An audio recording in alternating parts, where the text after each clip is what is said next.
Auburn football is almost out of scholarships. Has Hugh Freeze done enough? Freezing temperatures are likely for several hours inland and a few hours closer to the coast. Yes. You are Locked On Auburn, your daily podcast on the Auburn Tigers. Part of the Locked On Podcast Network, your team every day. Yes, welcome on into Locked On Auburn, your daily Auburn Tigers podcast. I'm your host, Zac Blackerby. Thank you so much for making Locked On Auburn your first listen every single day. And we are joined for a Ferg Friday, the first in way too long, Justin Ferguson of the Auburn Observer. And we joked when we connected, Ferg, Auburn has like a totally different roster from the last time you came on the show. Absolutely. I mean, I think the last time I was on, this was pre-Payton Thorne. This was pre some of the receivers they've gotten, one of the offensive linemen. I mean, it's been a minute, and this team is at a point now where they could. I mean, without your secondary is the big one, but like at least on offense, they could run a whole group out there almost that is just of guys that just got here, and that's exactly what this team needed. Yep. Some of it I think is depth. Some of it I think is moves for the future. And I think some of these guys are going to start right away, which is very, very fun. So it seems like Auburn is at 82 scholarships, counting some of the guys that were gifted scholarships a year ago, assuming the staff honors those, Sean Jackson, Jake Levant. I think Shane Hooks is going to pick Auburn. So we'll see. This is, he's been like the last 2 days in Auburn. So we'll see. We're recording this Thursday morning. He may have committed by the time this goes up. We'll see. But are they done? What else can they add in your mind? Because there's one glaring weakness when I look at this roster, and I'm curious to see what you have to say. Yeah, it's Freeze said they have one more guy visiting this weekend. I'm not sure who that is because I'm not on not as on top of things with the recruiting realm as like the folks who cover it day to day. But to me, if I'm Auburn and I'm thinking like you have a couple spots to play with, I feel like you'd feel a lot more comfortable if you had another edge rusher. That's the one that I just kind of stands out to me as like, okay, you would love to go get that.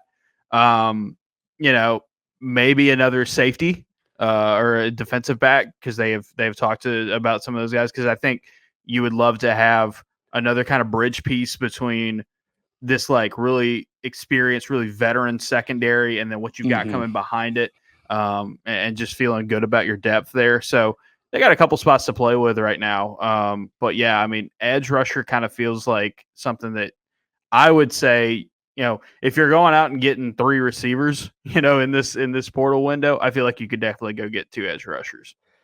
Yeah, I mean, I think that's the biggest thing. That's the biggest thing is just the jack and the pass rushing situation. And I mean, even if you wanted to go get more of a defensive end guy, this is a good pass rusher. But right, yep. They haven't really been able to find that consistently. I mean, Jalen McLeod, I think, was a great pickup. That Ukwu guy's name he doesn't seem to be going away, which that could be a huge, huge get. But absolutely. And Freeze talked about it at the region's golf tournament, talking about like how great McLeod is, an elite pass rusher and all. So, I mean, is he enough to kind of fill all of that role? I don't know. I feel like you need a little bit more. I feel like you could use more if you could get it. I like Jalen McLeod a lot. I wrote about him a few weeks ago. I did a film room on him. He's fascinating, man. Like, this is a guy that I think makes a lot of sense for a Ron Roberts defense, because you think about Ron Roberts, he is a master of simulated pressures and mixing and matching and sending different guys and dropping others. Jalen McLeod is a really good edge rusher that looks like a linebacker. That looks just like size-wise is just like a normal linebacker. So I think he fits in perfectly, because we already know he's a really good pass rusher. He was very efficient last season, one of the most efficient FBS pass rushers last year. Showed out against Texas A&M and some other schools that really stand out. But also, like, it's not just, you line him up before a snap, you don't necessarily know if he's coming or he's going. And like, that is going to help with the versatility of this defense. And so I think McLeod's going to be a great pickup. McLeod also was a guy that was mostly a third down dude at App State. So, do you feel good enough in what you got with your guys, early downs, Right. and it's interesting because I think you can get a lot out of Elijah McAllister in a role. I think Keldrick Falk has the potential to play really well right away. I think a guy like Cam Riley, especially you bring in somebody like Larry Nixon, I think a guy like Cam Riley can move around in your defense. But could you do more? Could you do a little bit more with your pass rush? Just because that's the biggest thing you're having to reload. Derek Hall, Eke Leota, even guys like Colby Wooden, like you don't have them around anymore, and that's Marcus Bragg. I mean, your depth is gone too. Yeah.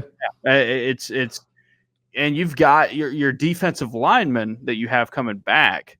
They can get into the backfield. They're just not as you don't have a ton of pass rushing, experience. Like a Marcus Harris is not like your most established pass rusher up front is probably Masai Nasilikite. And like he had a good run with that at Maryland, but like, you would love to have more, especially because for the better part of the last decade of Auburn football, you've been used to Auburn just having dudes that can tear it up off the edge and just in the pass rush, whether it is guys with their hands in the dirt up front or guys that are firing off on the outside. Yeah, and you mentioned Messiah. I love that they put him at the 3 and a defensive end throughout spring. I think you're going to see a similar thing with Keldrick Falk as far as putting him at jack and strong side defensive end moving forward. This is kind of what I've been told. And so definitely big enough for it. Definitely big enough for that. And I think with Mba leaving, like I don't think they have that clear backup defensive end. And so I think he's going to probably get more reps there than a lot of people think. But even guys like Jason Jones and Justin Rogers and all of these guys, like they're all playing multiple spots, which I like because then it allows you to put the true like best group of guys on the field. You're not like pigeonholing these dudes. You're giving them the options to play as much as possible and kind of giving yourself, if you're Coach Garrett, the defensive line coach, giving him more options as far as, these are all the guys on the field more. So let's figure out different ways to use them. I love all of that. Is that going to equate into a better pass rush, Ferg? I don't know, but I think it certainly sets. I think it puts you in a situation to do it. You just got to execute. I think the good news for Auburn is that Garrett had one of the best pass rushes in the country last year, and he did it with a variety of types of players. You go look at who got Liberty sacks last year. They're undersized guys. They're big guys. It's just a mix and match. So that's a good sign. And then on top of that, like I said earlier, Ron Roberts. This is what he's known for. He is known for generating pass rushes, creative and effective pass rushes.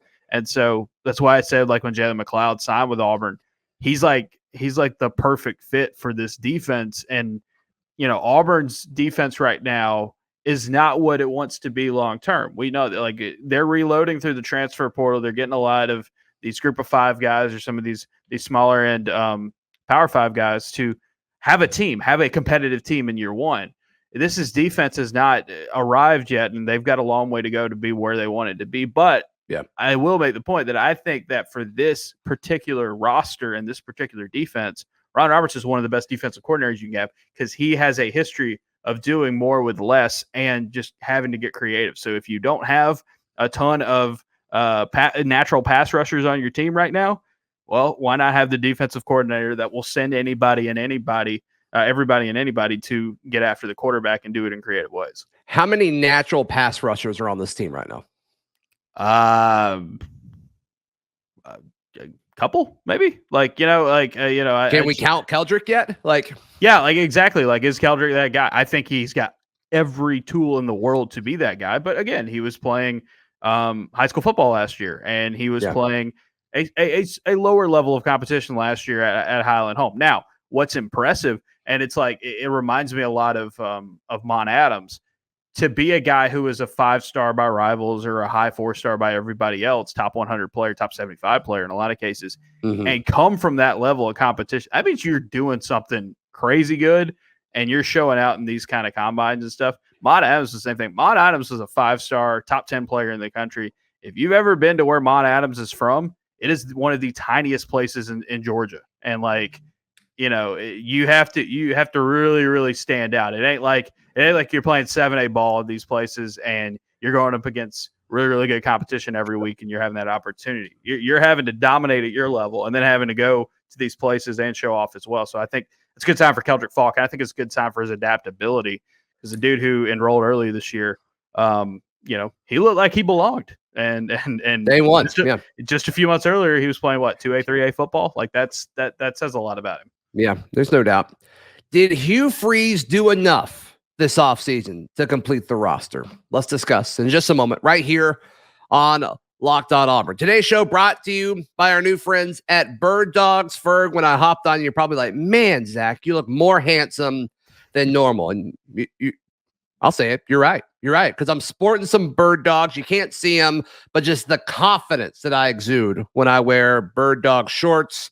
It's great because they fit great. They're comfortable and they're versatile. I mean, name another pair of pants you can record a podcast with. Then after this, I'm going to go drop my child off at my mom's. And then I'm going to go run some errands. Then I'm going to go to the gym. And I don't have to change shorts at all because of Bird Dogs. Head over to birddogs.com/lockedoncollege. And when you do, enter promo code LockedOnCollege, all one word, no spaces. And they'll throw in a free custom Bird Dogs Yeti style tumbler. If you're an everydayer, you saw me drinking out of it when I recorded some shows earlier this week. So use promo code LockedOnCollege when you go to birddogs.com/lockedoncollege. They've got all types of different swag to wear, but it's all very, very comfortable, very, very versatile. Once again, birddogs.com/lockedoncollege using promo code LockedOnCollege. Justin Ferguson with the Auburn Observer. So we've seen Auburn be one of the more active teams in the transfer portal, which we all expected just because of the glaring holes on this roster.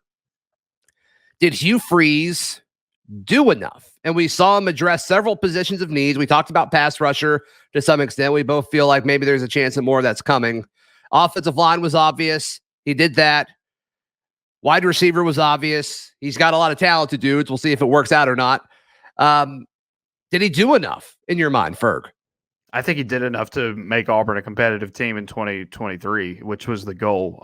You can't expect miracles to happen in the transfer portal because, you want to build a championship caliber roster over time through high school recruiting. I mean, that's what Georgia did. That's what Alabama's done. That's what LSU's trying to do. I mean, that's what you're going up against, right? And so, but Auburn was just in such a tough spot because the last couple of years they were so far below what the expectations are in recruiting here that they had to reload this way. And on top of that, so many guys left. So you inherited a bad situation. And I think Auburn has done as well as anybody in the portal this offseason, which they needed to do to get competitive. But let's not, kid ourselves. It's still going to be an uphill battle this year. Their Vegas line 6.5. That feels right. I feel like, Auburn could, I feel like Auburn could go over it. I would lean towards Auburn going over it. But I had a mailbag question last week when people were like, hey, so 2013, you go from a losing team to going to the national title. What's it, compare that team to this team talent wise. And it's like, man, that 13 team had a ton of talent. It had just gotten underused and just was, everything just fell apart in 12. Yeah. This is a completely different situation. And so for Auburn, are they capable of exceeding expectations this year? Yes. Should they be more comfortable on the line of scrimmage? Did they address some of their biggest needs? Absolutely. They did a lot of those things. But you're going to have to get all those guys to mesh and click well in a short amount of time and do it in the most competitive conference and in the most competitive division in college football. And so it's not going to be easy.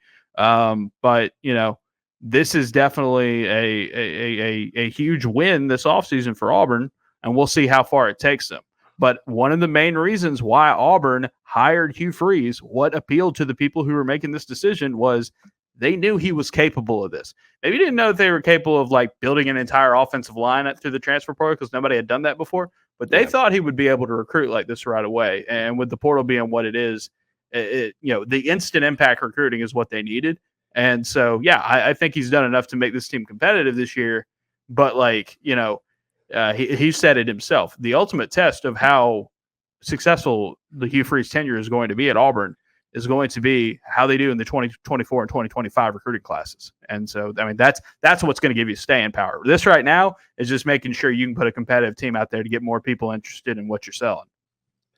Yeah, I think the transfer portal, I think it raises your floor, but I think the recruiting, it raises the ceiling of the program. And I think, you filled a few holes, which is huge, but as far as long-term success, and he knows it. I mean, he's recruiting harder than anybody right now. And I wrote about it earlier this week. The majority of the guys you have in the transfer portal are experienced dudes who are looking for a step up in the competition towards the end of their careers, which is, you'll take that. You needed dudes who have played football and will be able to, they're hungry. They've got something to prove. Which is the best version of the transfer portal, right? Yes. I mean, a guy that didn't get these big offers and all of a sudden, other people want that opportunity. Yeah, that's pretty cool, right? Now, you've also gotten in a few cases, and two really stand out to me here, where you get guys that are more in line with who you're trying to recruit out of high school, and you'll have them for a while, and that's Caleb Burton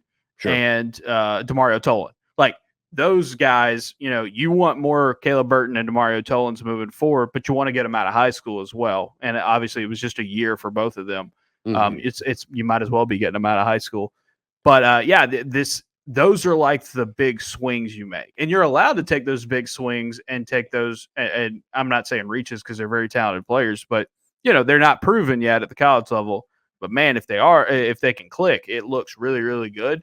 You can do that once you have 4 offensive linemen set. When you have a Nick Martin or a Jyairr Shorter at wide receiver, so it's like, okay, these guys can do it. We know that they can do it at the college level.